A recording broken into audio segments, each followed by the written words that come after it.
Meet the Sheriff gig. And within 24 hours of them really pushing it out, this event was sold out. So we're really thrilled that you're all here. Thank you for making it. We are excited to celebrate the first 90 days of Sheriff Kevin McMahill in office. And you are going to hear from the sheriff tonight. I haven't even, I see him, he's back here. You're going to hear from the sheriff tonight, obviously, but I know a lot of you have already been meeting the sheriff, shaking his hand and saying hello. What the sheriff thinks is about to happen is that he's going to come up and give you a speech. But we decided it would be so much more fun to throw him some questions.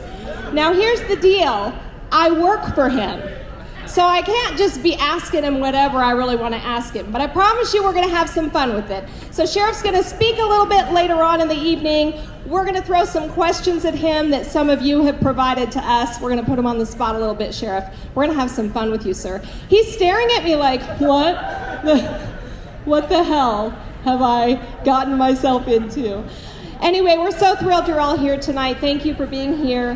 We want to thank all of the elected officials. We want to thank the judges. We want to thank the chiefs of different departments who are here tonight. Thank you all for being here. I know I'll miss some of you if I try to name you, but we really are grateful that you're here. Thank you.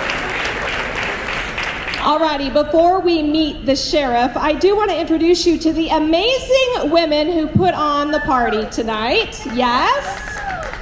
So the Women of Metro really is any civilian or commissioned woman who works for the Las Vegas Metropolitan Police Department. I have the privilege of working in community relations, but we have so many incredible women who work for our agency. And then we have a board, the Women of Metro board, who mentor and lead and guide and put on fabulous events like this. So let's meet these amazing women who are all wearing McMahill green tonight. You can spot them. Please welcome Assistant Sheriff Sasha Larkin, Captain Michelle Tavares, Captain Nita Schmidt,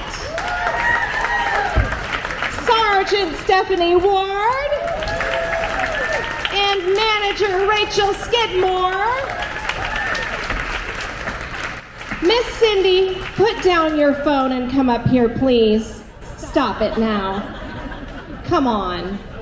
The most extraordinary executive assistant, would you welcome Cindy Taunua, please? You cannot hide. All right, we want to hear from the ladies, so I'm going to pass it off to Assistant Sheriff Sasha Larkin. So when I think about our sheriff, I think about you guys, because Sheriff Kevin McMahill does not exist independently. Sheriff Kevin McMahill exists for the people. And I am 100% sure that there's nobody in this room that would disagree with that. As a matter of fact, every one of you in this room, I would imagine, has a story of how Sheriff, I just love the way it sounds, so I say it over and over, Sheriff Kevin McMahill has affected their life, has impacted their life, has influenced their life, changed their life for the better. You know, I've had the privilege of working side by side and for that man my entire career. And we have so many funny stories of times when we were younger in our careers and had much less responsibility. There was times where, believe it or not, we were charged with training the young recruits. They put their future in our hands, and somehow they turned out all right. There's so many great stories that I could tell you about Sheriff Kevin McMahill, but really the important part that you need to know is that he believes in and brings together and inspires community. There's not a religious community, a socioeconomic community, a community of color, the LGBT community, political community that our sheriff doesn't believe in, have connection to, and really have roots in. And tonight you are all here to celebrate him, but more importantly, he's here to celebrate you, because he would not be here without your support. Many of you were in this very room when we fought to raise money for him, when we fought to get him elected to be our sheriff. And oh, by the way, should we talk about the fact that he won in the primaries? By a landslide.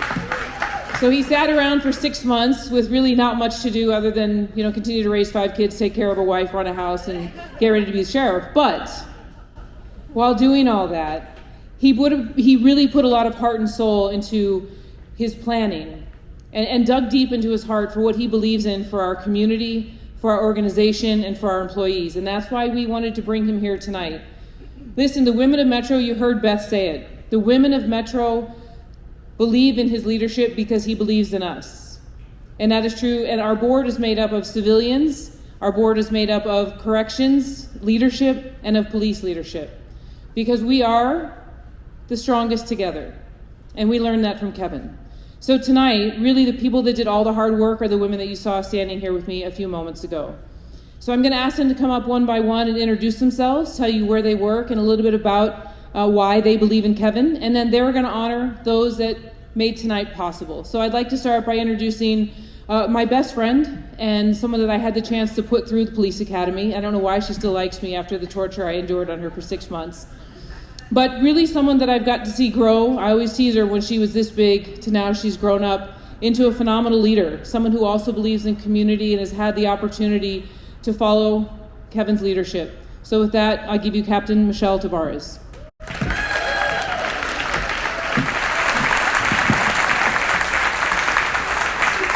Thank you, Sasha. As she said, I used to be this big, and now I finally made it to this big, so I appreciate that.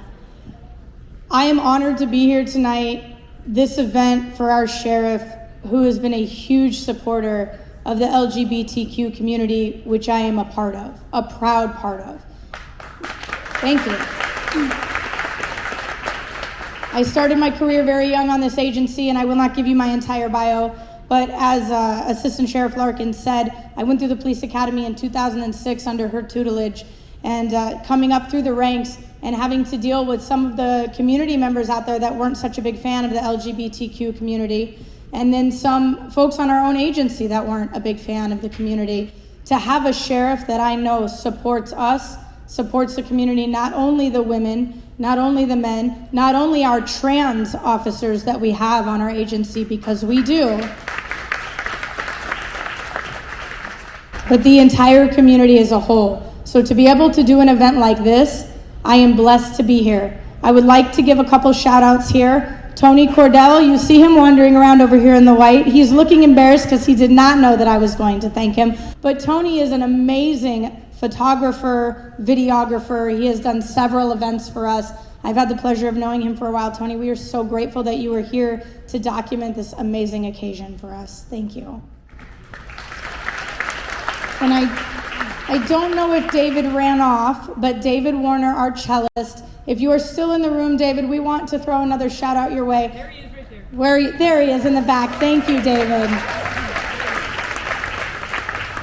This is the second event here for Kevin that David has done for us. Whenever the Women of Metro has requested him for something, he has moved his schedule around so that he could be here and support and provide that lovely music that you guys had in the very beginning. I will end with this.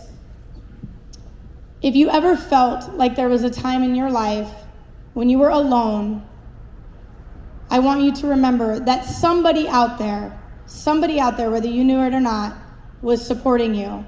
And I know when you are sometimes a member of a minority community, you will feel that. And if you look around this room and you look at what Kevin has brought together, you can see that our sheriff genuinely cares about the entire community. So thank you all. Thank you, Sheriff McMahill, for your continued support of every community of the Women of Metro and for all of Las Vegas as a whole. We couldn't do this without you.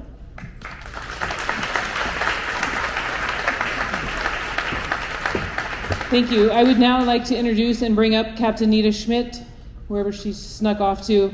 So listen, the bridge between the police officers and the corrections officers. So for those of you that don't know, we have a choice. We can either stand in line to work in the jail or work on the street.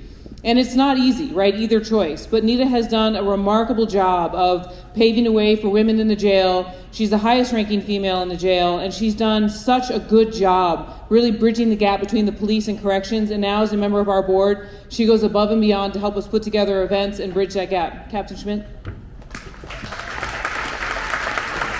Hi. I just want to thank everybody for coming. It's incredibly important to the members of our agency for everybody to be here and to lend your support and to reach out, because whenever we need help, our community is always there. And when our community needs help, we are always there. So thank you very much for coming here. It's incredibly important for those of us that work in the largest mental health facility in the state of Nevada, the Clark County Detention Center. It's incredibly important for our sheriff, for the resources and the services from our community to bridge those gaps so that when people are released back into our community, they have that safety net, that warm handoff, so that they can be able to break that cycle of recidivism. Thank you, Sheriff, for making us a priority and part of your path to making our community more safe. Thank you.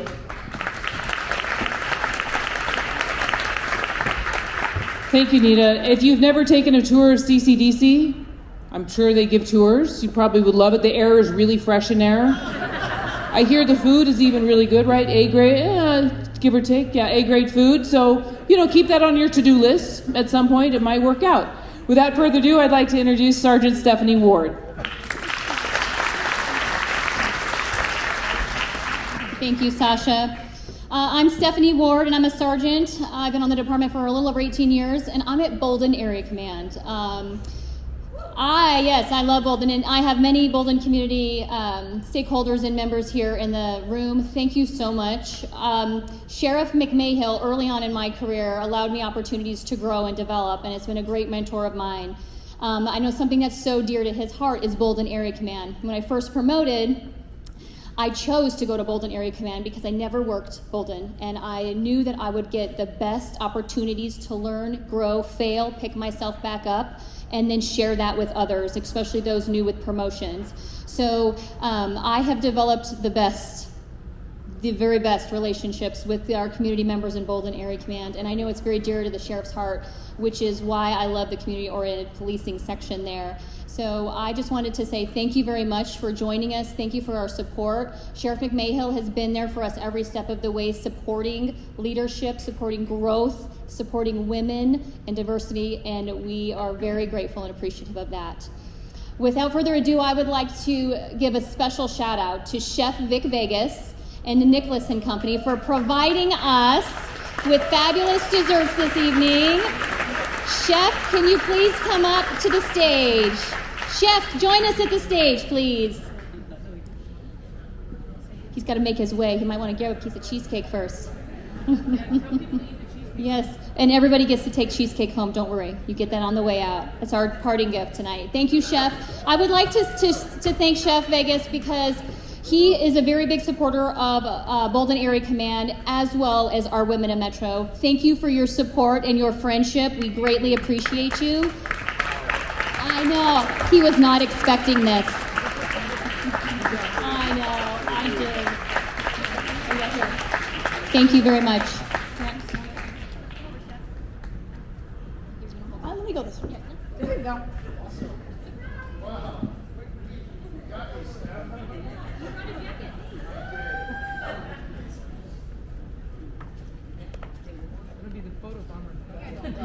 Thank you, everybody. Thank you. Guys, thank you so much. Pleasure to be part of this, and I'll see you at the next one. Thank you. All right, so if you don't get cheesecake, that means that we have to take it all home. So I'm going to need you all to make sure and take a piece with you.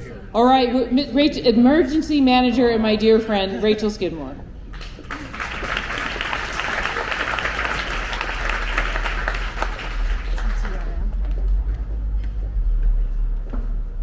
Thank you, Sheriff Larkin.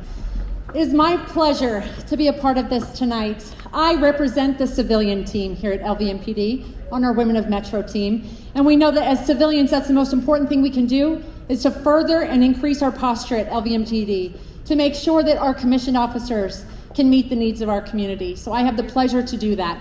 Preparedness and planning, unfortunately, I am the nefarious individual that gets to put together the most horrific scenarios that we roll through as an agency when it comes to our preparedness, our planning, our training. What have we thought about? What are we not thinking about? What do we need to prepare for? What do we need to stage?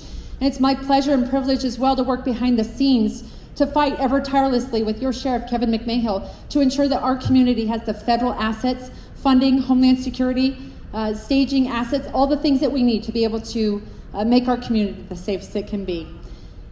I also want to take a moment to recognize an entity in this room, GGRM Law Firm.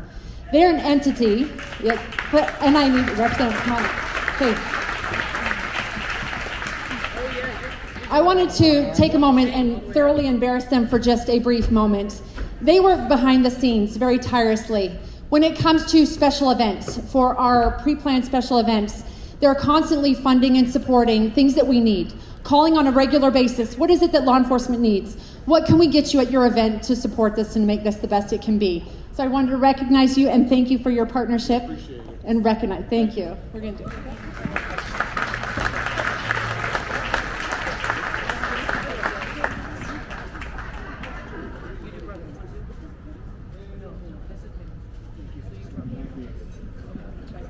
Sorry about that. As I wrap you up in a cord. There's one more entity that I wanted to bring up and thoroughly embarrass, and I don't know if Renee Sorensen from Behind the Blue has had a chance to arrive yet. Not yet. Daryl McDonald, please join me on stage. Renee cannot be here tonight because she's doing the very thing that this woman works tirelessly to do, and that is to support our officers, those that have been injured, those that have lost family members, those that have responded to significant calls that negatively have impacted them or their families. So I wanted to recognize Behind the Blue for all the effort that they tirelessly do to support our department. Not just that, but our officers and the families of our officers. Thank you very much, Daryl McDonald. You did it.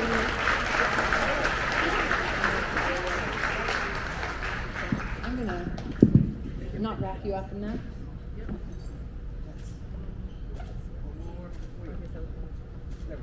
Thank you.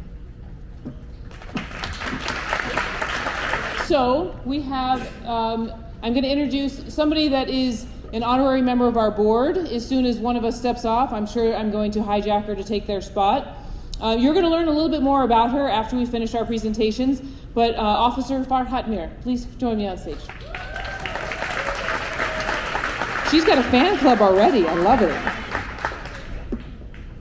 Hello, namaste, salam, sat sri akal, and assalamu alaikum, everybody.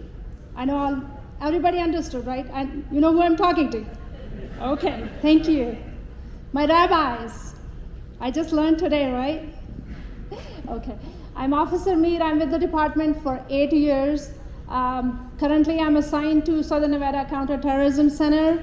I'm proud to serve this community, and that's the reason I became a cop. I'm originally from Pakistan. I was born and raised and got kind of halfway older there. I was 30 years old when I came to the United States. And one day I decided I want to serve this community and I want to work. So this is what I chose. My heart says probably this is something that when you are going to be there, when people will be crying, you know, they need you. You might well save some life. So that's the reason I became a cop. So this is my first job ever in the United States of America. Thank you. English being my third language, Sheriff Sasha just told me you're gonna go on the stage, and I'm like, for 3 minutes. So somebody like me, I need 30 minutes to think about what I'm gonna say in English. So 3 minutes is not enough, but I hope you guys understand me. So, Sheriff Kevin, I want to share a little experience. I was in the academy. So I was 42 years old when I went through the police academy. A Muslim born and raised in Pakistan. I was extremely scared even sitting in that academy class with 21 and 22 years old kids who probably have never been outside the Vegas. So when they came to know that there is a Muslim woman, 42-year-old lady sitting here, and that happened when first day of the academy, I stood up in front of everybody like this, scared. Not knowing English this much, I improved a lot. So when I introduced myself, I could see that people are like, what exactly are you doing here? I mean, what's your purpose, right? So anyways, I struggled, I worked hard, I never touched a handcuff, I didn't even know what baton is when I started the academy. I knew there was something they made me buy, but I didn't know what it is. So anyways, so there was one day Mr. Kevin McMahill came to our academy, and I think some of our tech officers maybe told him that, hey, we have a Muslim female. So he walked by me and he said, so you are the only female Muslim we have in the academy. And I'm like, oh my God, who told him now? Now, is he going to keep an eye on me or what? So I graduated the academy, and they said there is Sherrif's is going to address, and you guys are going to go. There are like 7 or 8 people, and I was one of them. So I'm like, oh my God, where are they sending me now? What am I going to do now? So anyways, I entered that room, and the first person I saw was Sheriff Kevin McMahill. And he remembered me, and I was amazed when he said, so you are the first Muslim female officer we're going to have in this department.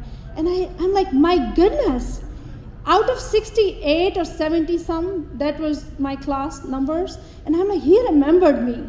So he remembers you. He's a person that you can easily talk to. I feel so comfortable when he was under sheriff. I was so comfortable when I would see him go and talk to him. He loves diversity. I think that's something I love about him, that he respects every culture, ethnicities, people from different faith groups.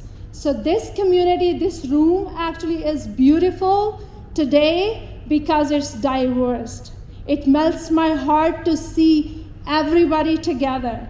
Together we are one. Together we are strong. Thank you, everybody. Thank you very much, everybody, for coming tonight. I really appreciate it.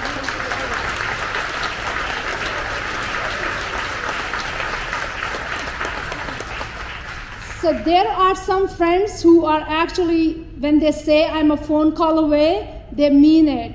I want to recognize 2 of my friends who actually are always there when I call them. One is Restaurant Paymon. Mr. Paymon, please come on in. They have delicious Mediterranean food. There is pita bread, hummus. If you guys haven't tried, please try the food.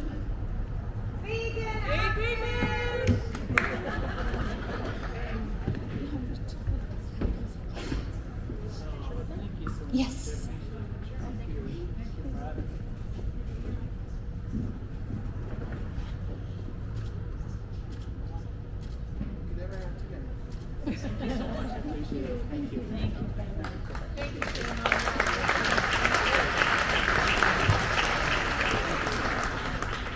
I have one more to go. It's Laziz Restaurant. It's a Pakistani restaurant and owned by my friend Mona Khan. Please come on in.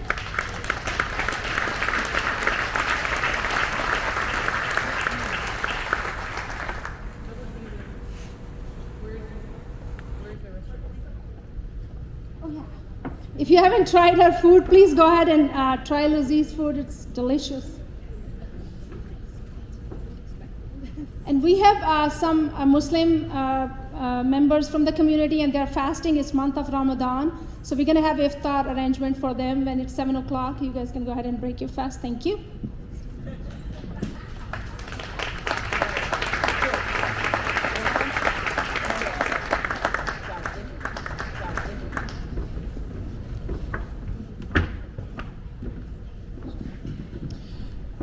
So this one was really special for us to have because I think you heard her say she was our first female Muslim officer. But the first means that she got to break that ceiling, and now we're ready for the next, and the next, and the next. So we honor you tonight because she's done a lot of work in educating us and helping us really understand. And I will tell you that when I stole her away from Southeast and I took her to Northwest when I was the captain there, I sent her to synagogues, Hindu temples, mosques, and that was just before lunch on a Monday. And she said, I've never been to these places. I said, you'll be fine. They're going to love you. You just go make friends. That's your whole job. All I want you to do is make friends with every religious leader, right, Rabbi? That's what I said. I said, please go make friends with every religious leader in this community. They need to know you, know your name, have your phone number, they call you. If they have a birthday party for their kid, we go. They have a religious event, we go. That's what makes her so special. And I will tell you that every religious community has embraced her. And it's really been the magic of what Sherrif McMahill's vision was. And it's because of him that she's able to do this work and that you're all in this room. Thank you.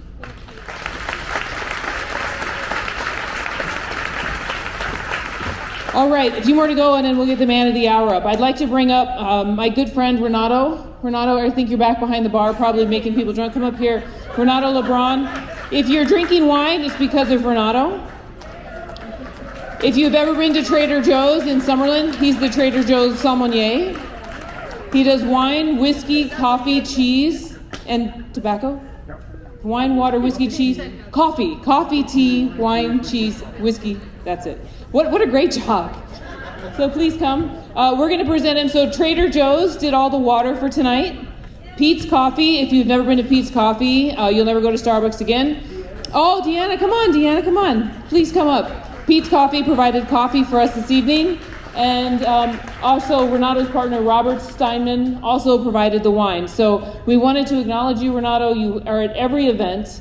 You're at every party. You're at every gathering. Thank you so much for everything you do for us.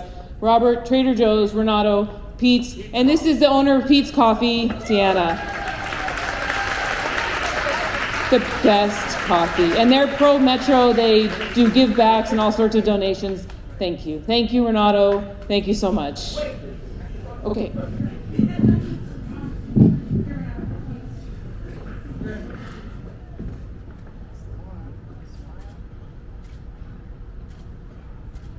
Thank you. Thank you. Thank you, everyone.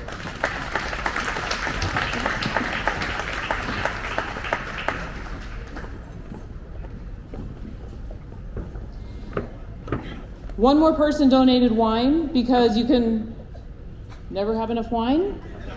So Tony, where did you go? She donated us a whole box of Pinots. Tony Milko, did you leave? No, she's right. Oh, come over here. She's hiding. So this is my dear friend Tony Milko, and I said to her, hey, I need some wine for an event. She's like, oh, yeah, I'll be at your house in a few days. And she showed up with like a truckload of wine. So please drink wine with your cheesecake because we have plenty. So Tony, we'd like to honor you and say thank you so much for your donation tonight. Thank you.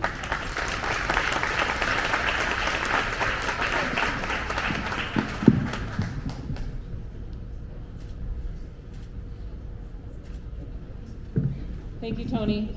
All right, if you're trying some fine Italian food, if you've never been to Siena, all of the Italian food donated here tonight, the bread, the sandwiches, the pasta, is from Siena. It's on Sahara. It's phenomenal. Where's Antonio? Antonio, please come up here. Antonio is so generous and so gracious for us tonight. Very pro-police, very pro-Metro, does a ton of work with us. Thank you, Antonio, for all of your help and all of your generosity.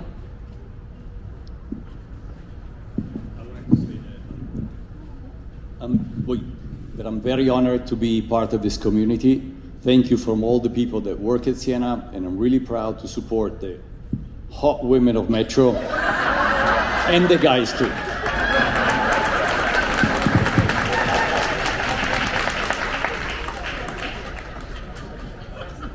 Did they make it? So I don't know if you've had a chance to notice yet the donuts with Sherrif McMahill's face. If you haven't, you need to grab one, take one home, take a picture of it, Facebook it, tweet it. So one of the biggest supporters that our organization has, and I think every police department probably has, is the Siegel family. So Judy and Steve Siegel that own Pink Box Donuts and Siegel Sweets, every time we have an event, they show up with donuts. Even when we don't have an event, they just show up with donuts. So I don't know if they were able to make it tonight. Did Judy and Steve make it? All right, so we just want to publicly acknowledge them and say thank you for their continuous generosity to every event that the Las Vegas Metropolitan Police Department has. So thank you to Judy and Steve. All right, and then lastly, we had one more wine donor and an honorary board member and somebody that has been responsible for putting this event together. And she has been working with the LVMPD Foundation. Now she is one of the heads of the Public Education Foundation.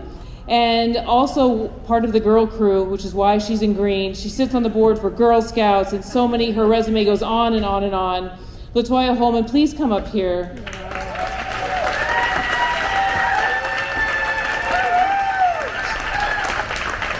She sits on the board for HRC, she sits on the board for Girl Scouts, she does public education, and she's a true lover of police, and even more than that, one of the biggest Kevin McMahill supporters I've ever met. So,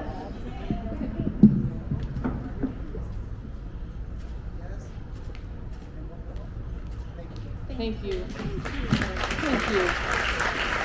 All right, so that wraps us up for our awards. Thank you for your patience. You can't put on an event like this, which we've only been planning for 17 weeks, without acknowledging all the people that really make it happen. The Women of Metro Board did all of the hard work, especially my assistant, Cindy. Thank you, Cindy, for everything you did for this event. And we also want to say thank you to Boulevard Trophy, who made the trophies tonight.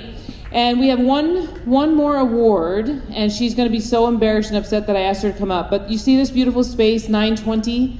That's the name of the space, 920. It's also the address, so don't be confused. There's a family here that is very involved in everything community. There's a family that does constant give back, constantly supports the police, supports all sorts of different foundations, from health-wise to law enforcement to politics, and really she's become my good friend over the last decade, and we would not be here tonight without Barbara Molaski and her family. So Barbara, where are you, my dear? I know that you didn't sneak out too far. Her team has gone above and beyond to pull this event off tonight. And when we told her what we wanted to do to honor Kevin, she said, you have to come to our space to do it. Barbara, you're always so generous, you're so giving, you're so kind. So we would like to honor you tonight and say thank you for your generosity. Thank you for always being so just obliging and wonderful for us. We are so grateful. I love you. I love your family. Thank you.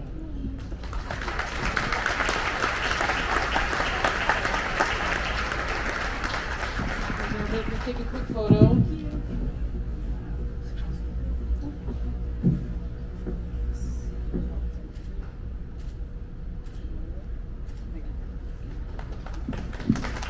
So what I promised Barbara we would do as far as the give back tonight, because she wouldn't let me shower her with 20s and make it rain to pay her. What I wanted to do is Barbara also sits on and is part of the head of an academy called the Core Academy, which is an unbelievable experience and opportunity for children that would never otherwise have a touch point for education, mentorship, support, and even dream of going to college. You'll probably see some of the flyers on your table. You do have the opportunity to donate. There should be a QR code on there. The reason we wanted this event to be free tonight is we wanted everyone to come without any sense of worry or financial obligation. But if you're in a position that you can do a give back, if you have the ability, even if you want to donate $5, it's a really big deal for her because she is very heavily invested in the future of the youth, the future of tomorrow. And that's really in line with Sherrif McMahill's values, because as we move community building forward, we can't do that without involving the next generation. We can't do that without involving the youth, because as you know, they are going to be in our seats. They are going to be taking care of this community in the years to come. So it's really important. The Core Academy takes children all the way through growth, right? They grab them in the beginning of high school. Is that right, Barbara? Beginning of high school? And they take them all 4 years through that process. They guide them, they mentor them, they support them, they help their families. Is there anything else you want me to add? Do you want to come up and speak anything about Core? Oh, that's what I'm talking about. So I'm going to give him just a moment because, listen, it's really important, and we wouldn't be here tonight without the generosity of Barbara Molaski, and we want to support the Core Academy in any way we can. Thank you so much for coming. Thank you, Assistant Sheriff Larkin. My name is Jeff Jones, and I'm the Executive Director of CORE. And like Ms. Larkin says, the work that we do is like the work that law enforcement does. I'm a retired law enforcement from Juvenile Justice Services, 27 years. So give yourself a round of applause. This is not easy work. To support the community that we support is not easy work. It's not hard work, it's hard work. So you have to give yourself an opportunity to show and celebrate yourselves. Today, I recall Sherrif McMahill working over in Bowdoin area when I was working at MLK, and he provided a safe space at the Pearson Community Center for kids like the ones that we work with in CORE, underserved youth that wouldn't have to have those opportunities that we all have had in our lives to stay on the right path and to do things that make a change in their lives. So again, today, if you want to know more about CORE, you want to support CORE, you have a QR code on your table.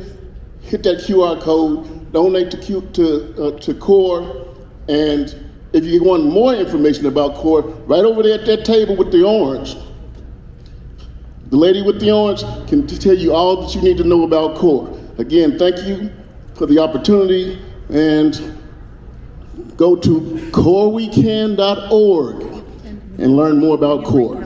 Thank you.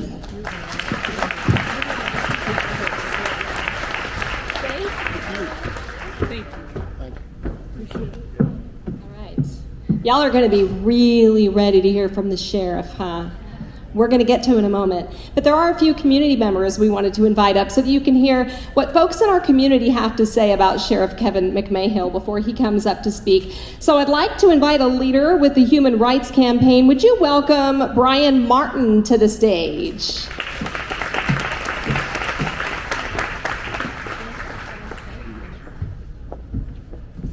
Good afternoon, everyone. I'd like to start out by giving thanks to all of our law enforcement officers for all that you do to keep us safe in community. And I'm here in support of Mr. Kevin McMahill, our new sheriff. I met Kevin on the campaign trail, and I had some difficult questions for him.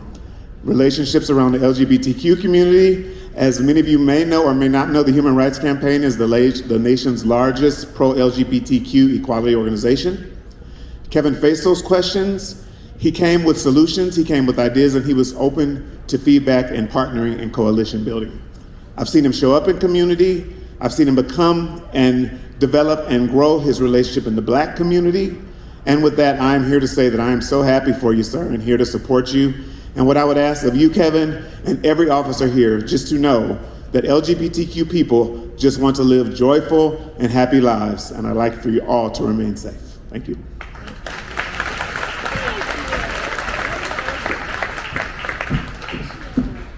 All right, and Zar Zanganeh is a managing member of the agency and a member of the LGBTQ community. Zar, you making your way up? Let's help him. Give him a round of applause. Welcome him.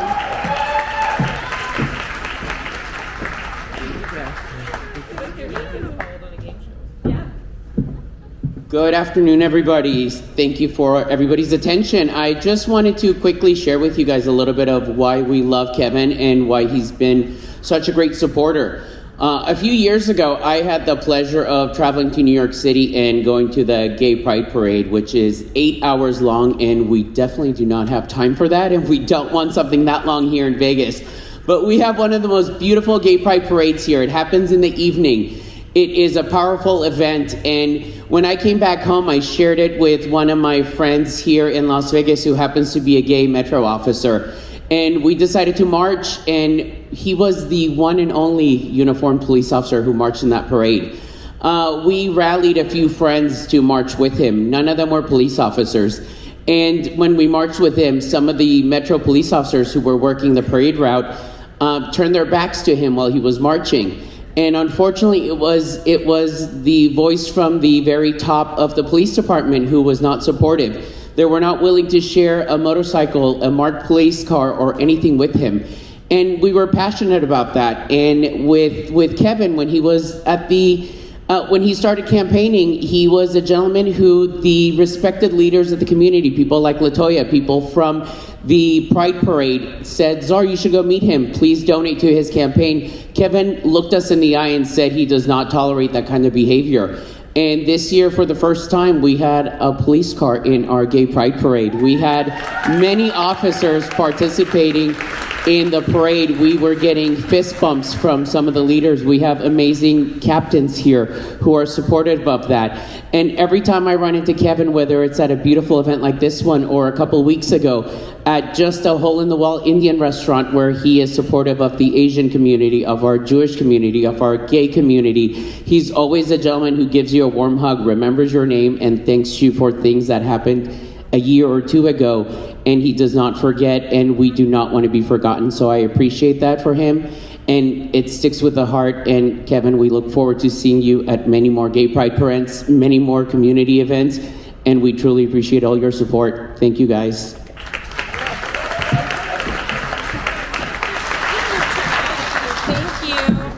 Okay, last community member we want to invite up. Liz, you can start making your way up, please. She is the Chief Executive Officer of Safe Nest, our domestic violence shelter to women. Would you please welcome Liz Ortenberger?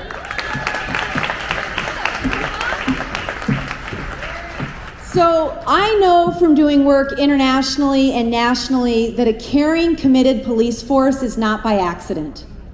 And the reason that we're able to have the response that we have on scene for domestic violence survivors is because Kevin gets it.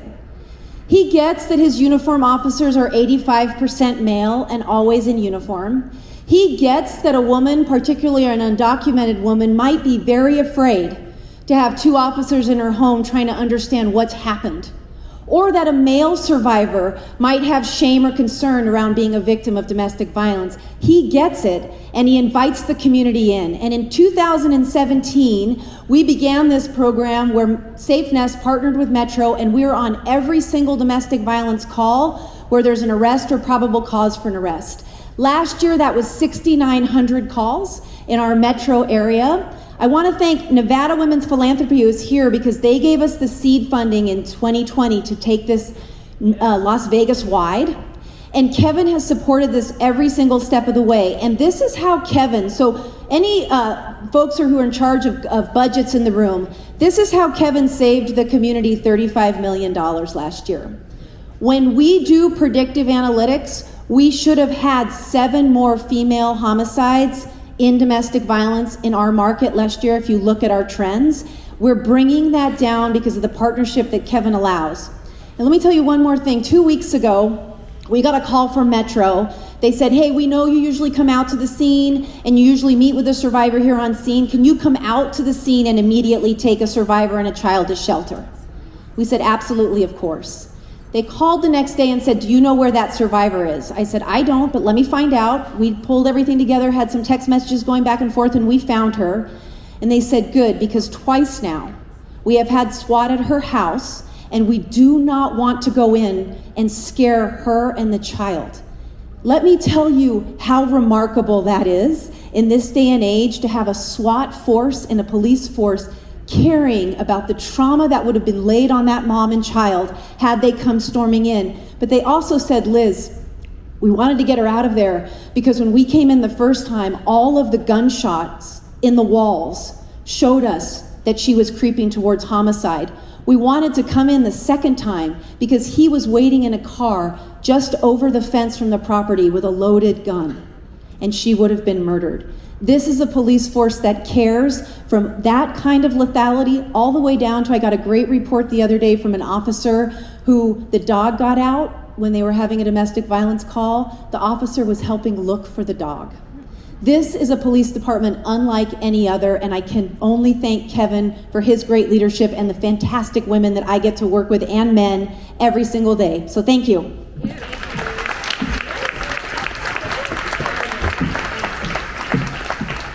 All right, we've heard from some amazing community leaders. Are you ready to hear from the man himself?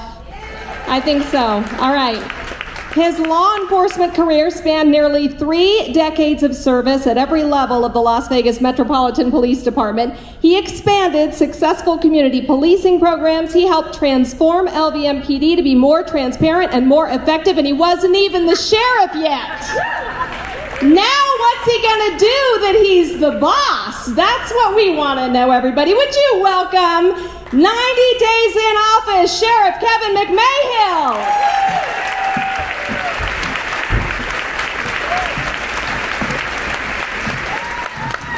Thank you. Thank you.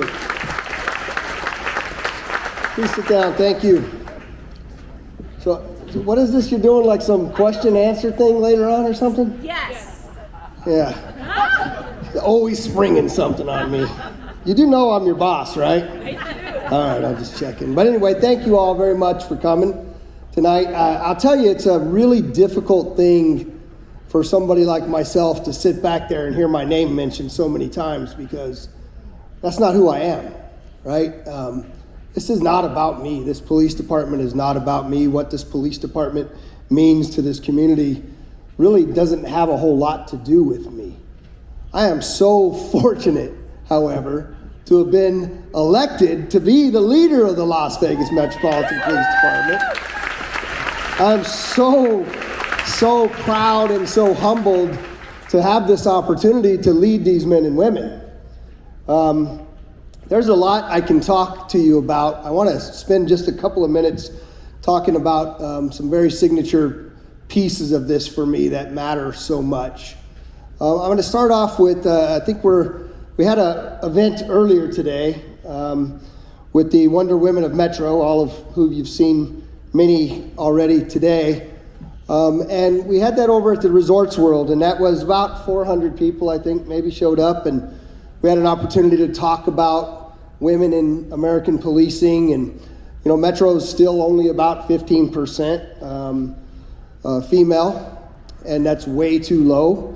One thing I forgot to mention today at this gathering was something that I'm going to do here, and I'm not going to forget it this time when I talk about it. But, you know, I had the fortune, because of many of you, to get elected in the primary election in June. And so, which, by the way, is the first time a non-incumbent sheriff has ever been elected in the primary election. But I found myself with a lot of time on my hands between June and January when I took office. And I had to think about a lot of what I wanted to do and how it is that I wanted to do it, because I'd spent 30 years here on this organization, and I love this police department. I love this community. My wife was a deputy chief here. We raised our 5 children here. My son is a police officer. My son-in-law is a police officer at Metro. We have 2 grandchildren.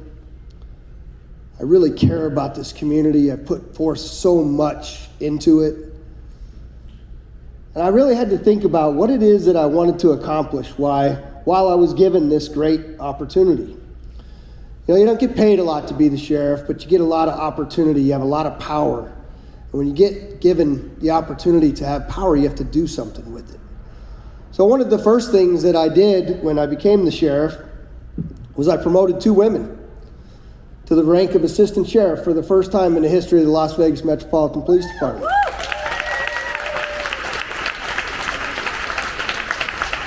One of those is, of course, the able-bodied Assistant Sheriff Sasha Larkin, and the other one is Assistant Sheriff Yesenia Yatomi, who is not here tonight. But you know, as I was thinking about that as we move along here, is that one of the challenges that we have in our world today is we still have to keep talking about firsts. The first African American to do this, the first female to do that. And by the way, at Metro, we still have never had a female undersheriff or a female sheriff. We're going to have that at some point, for sure, because we are raising up, we are mentoring, we are having relationship, and we are training leaders to take over these roles as we move forward.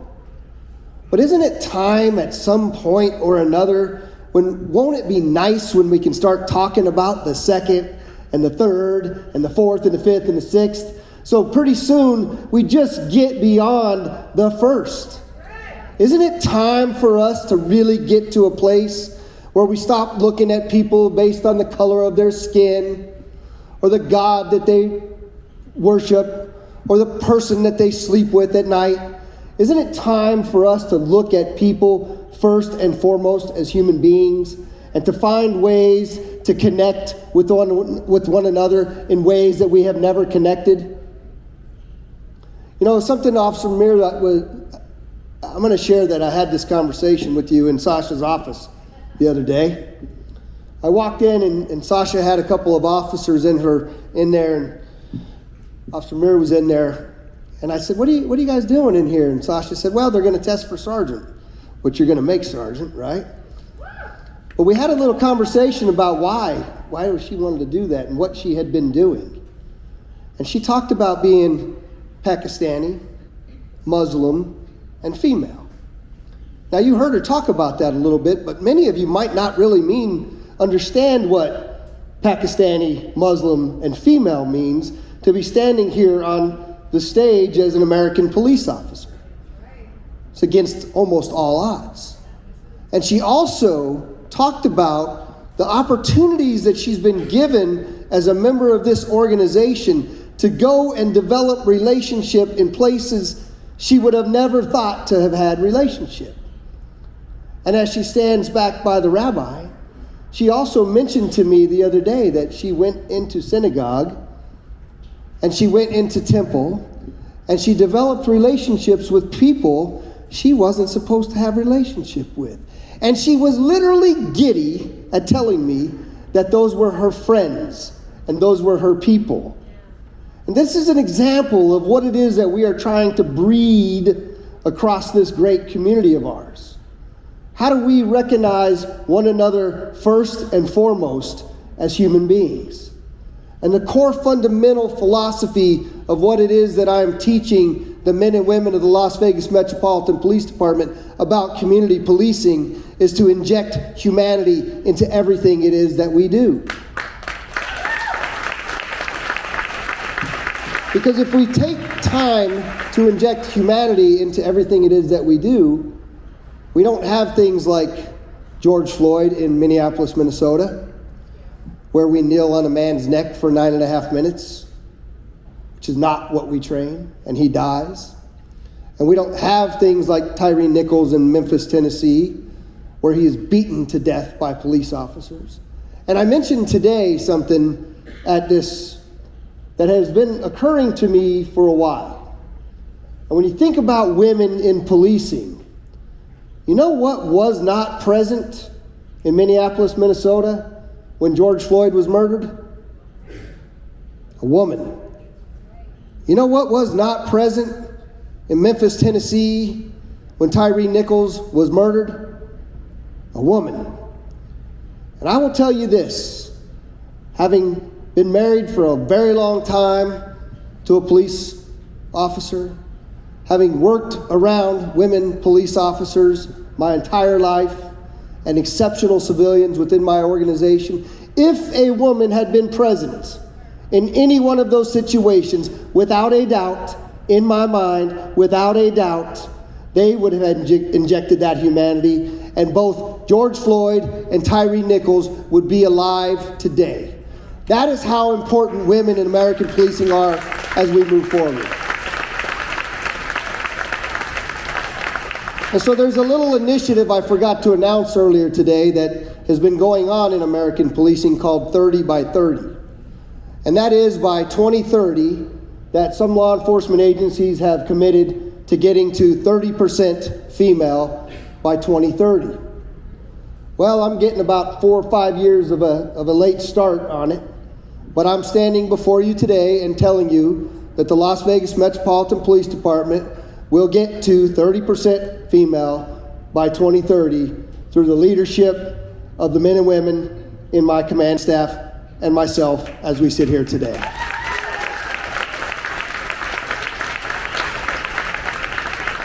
That's how much I believe in them. Secondly, I want to talk to you look, I'll say this to you about crime. I do have to mention crime because, I am the sheriff. And I hear about it all the time. We are really just beating crime back, believe it or not. I made a statement at my State of the Department address that we were going to reduce crime by 10% across the board. We're doing that in every crime category with the exception of murder. When I took office, we had 11 murders in the first 11 days. I wanted to give the office back, to be quite frankly. I was like, what the hell's going on here? 11 murders in 11 days, right? I couldn't believe it. I'm like, what in the world is happening here? And today we sit at 35 homicides in our jurisdiction. And what I said this morning to my men and women as they listened is that 35 homicides in our jurisdiction means that 35 families will never be the same. 35 mothers and fathers and sisters and brothers, their entire family will be changed forever because of the act of violence that occurred on our watch. And we have a responsibility and a duty and an obligation to do something about that. And we will. Now, 35 is an all-time record. We're narrowing that gap. At one time, we were 17 ahead of the same time last year. Today, we're at 2 ahead of the same time last year. We're putting strategies in place. All the other crime is somewhere between 7 and 25% down. We're also doing that in a time where I have 300 less police officers, 50% less dispatchers than I'm budgeted and authorized for. So, shameless plug, we're hiring. We're hiring. We need help. Anybody you know, we'll take them. Send them our way. We're heading in the right direction on crime, folks, and I will never, ever stop fighting against crime in our community. The last piece I just want to say to you is this. You know, you've heard me talk about this in the past. This is critically important to me. You know, we all know what our men and women go through out there day in and day out. We watch them. We watch what happened just yesterday in Nashville.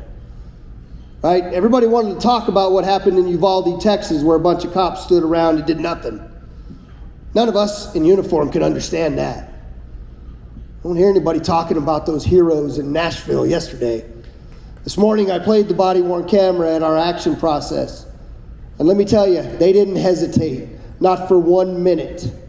Not for 1 minute. They did exactly what it is that we trained them to do, what we asked them to do. They went into that school where killing was occurring. They stepped over dead bodies, and they went into where the shooting was, and they neutralized that killer. That is what the heroes of law enforcement do day in and day out.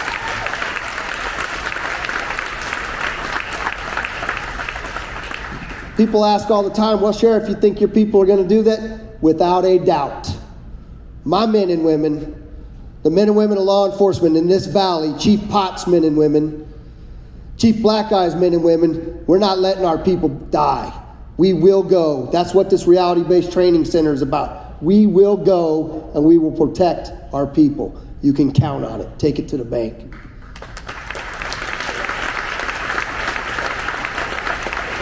But I also want you to think about something. Tonight, those men and women are dealing with what they had to see, what they had to hear, and what they had to feel, and what they had to smell. And they have to do that day in and day out. They have to go to homicide scene after homicide scene. Child rape. They have to go to robberies and burglaries and beatings and domestic violences and things that hurt your heart. And they hurt your mind, and they hurt your body, and they hurt your soul. And we ask them to do it day in and day out. And we don't figure out how it is that it hurts them also. So I stand before you as your sheriff, committed. I've already started the Wellness Bureau at Metro, and this Wellness Bureau that we're talking about is now encompassing an effort to include all first responder communities, all police officers, all firefighters, and all EMS, so that your entire first responder community here in Southern Nevada can be taken care of in a way that we have never taken care of them. That includes dispatchers and crime scene analysts, people that we don't think about how trauma impacts them. What we are going to do is take care of them in a way we've never taken care of them, because they will then in turn take care of this community in a way that they've never taken care of that. Watch what happens.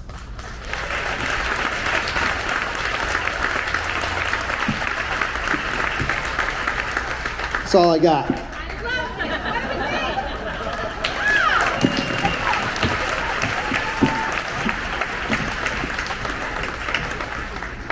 That's all you got. It was pretty darn good, wasn't it? Pretty darn good. All right. So let's start. I want to start with my job here tonight is to help all these folks see the heart behind the badge with the sheriff. Don't you just want to get to know him as a human being? So all these horrific things officers have been exposed to all these years, that's always been the case. But there's something about you that we have to take care of our men and women differently. We have to have a wellness bureau. I want to know what happened either in your personal life or on the job that made you realize we have to take care of people differently. So she's married to a fireman, so excuse her and her questions, all right? Is he here? No.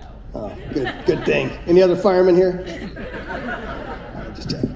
My dad was a fireman, so I was going to be a fireman, but I scored too high on the test.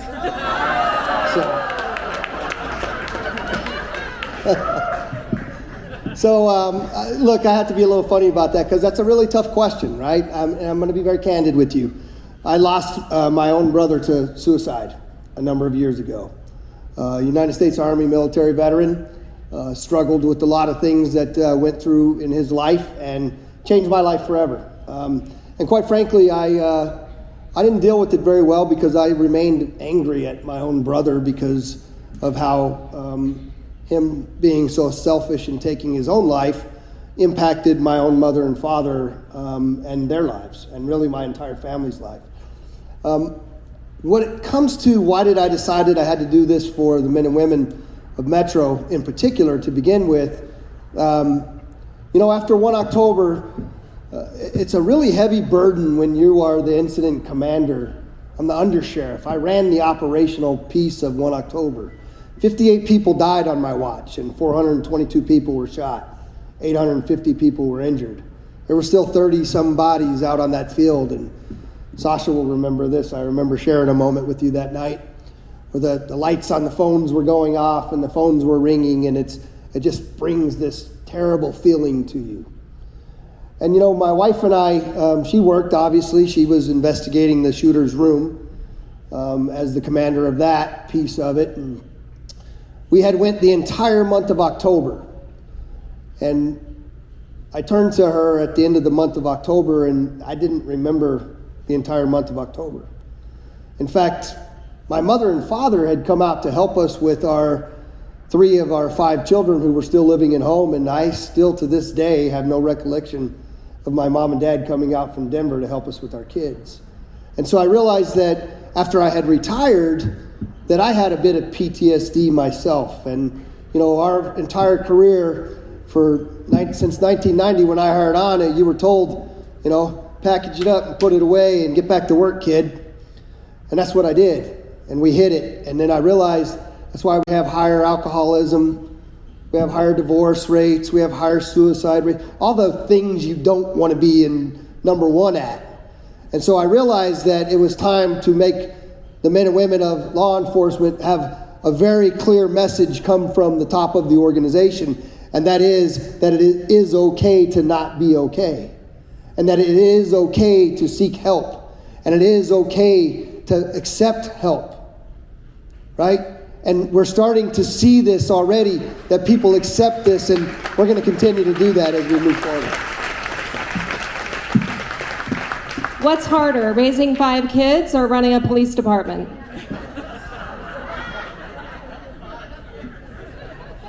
I got to tell you, it depends on the day, to be honest with you. So my 3 youngest, I have a 31-year-old daughter who was 31 yesterday. She has 2 kids, and it's funny, I really didn't get to talk to her yesterday, and I finally got a hold of her, and she goes, "I'm busy, Dad." I'm like, "Well, I was just trying to tell you happy birthday, so I'm trying to get these kids to bed." I was like, "Oh, I'm sorry, honey, I'll talk to you tomorrow," My son is a police officer now, and, he thinks he's got the world by the storm, so we'll figure him out later. But my twins are 17-year-old girls, and they're exceptionally beautiful and talented young ladies, and then my little Irish triplet came along a year and 2 days after my twins did. So at one point I had 3 kids in diapers, and I don't really remember the first 5 years of their life, but I would pretty much come to work any day right now. I can. rather than deal with 17-year-old twin girls and their boyfriends and the drama that's all associated with that, and prom and dresses, and you can have that. I liked them when they were 13 and 14, but right now, I'd rather come to work. That's good. That's good. We're glad you're at work. All right. You've been in office about 90 days. Biggest surprise? You took a little break to work in the private sector. Now you're back in 10. Doesn't it feel good to have the uniform back on again? Yeah. All right, so 90 days, biggest surprise. I pretty much wear this thing all the time because I really am so proud to be back in it. You know, when I retired, I kind of thought that ship had sailed. You know, at the time, Sheriff Lombardo was going to run for a third term. He hadn't decided to run for governor, and I wasn't going to run against Joe, and so I retired kind of a little disappointed. I didn't get to finish out what I wanted to. Biggest surprise I would say to you is that it's been really a violent first couple of months. And it takes a little while, really. You know, these men and women, they know me, but I'm a little different. I'm not Joe. I'm not saying that bad or good. It's just we have to adjust to one another. And, you know, I really believe that the number one way to be the most effective at crime is to have real good cops going out there doing good cop work. But you have to really invest. Mr. Ramadan, you and I've talked about this. You taught me this many, many years ago when I became the captain of Bolden Area Command. You have to invest in relationships in communities. And you have to, this is what I love about this group of people, and I'm so grateful for all of you coming, is when you really invest in relationship, trust begins to result from that. And relationship and trust takes time, and it takes effort, and it takes energy. It's a lot harder than just putting on a pair of handcuffs and locking somebody up. But when you get to the place where you've actually developed that trust, that's when the magic, the secret sauce, really starts to get applied to communities. You know, Bolden Area Command, when I was the captain in 2010, was the worst area command for crime across the board. You know what the safest area command in Las Vegas is today? Bolden Area Command. Woo! Nobody will tell you that except me, but it is. And that came from many years of effort and energy, not just trying to arrest our way out of the problem, because that's never going to work. It's investing in humanity, recognizing the humanity in one another, and then working on that, because it's hard. It's hard to sometimes, when you come like this, to figure out how you can become like that. It's hard. It's hard. Sometimes we just don't see it. Hell, half of us can't even do it in our relationships at home, right? But if you can go from here to here, it's a magical thing in our communities, and that's what works. I think on that note, we'll wrap it up. Ladies and gentlemen, Sheriff Kevin McMahill.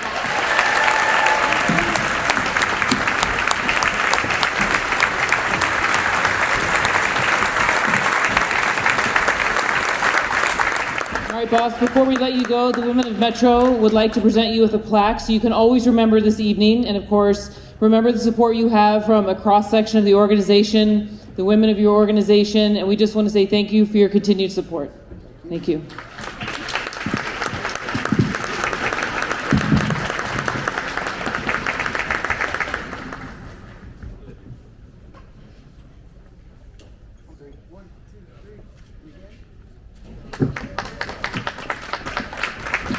Thank you guys. Have some cheesecake, have some wine, and thank you to our amazing MC, Beth Fisher. You were phenomenal, Beth. Thank you.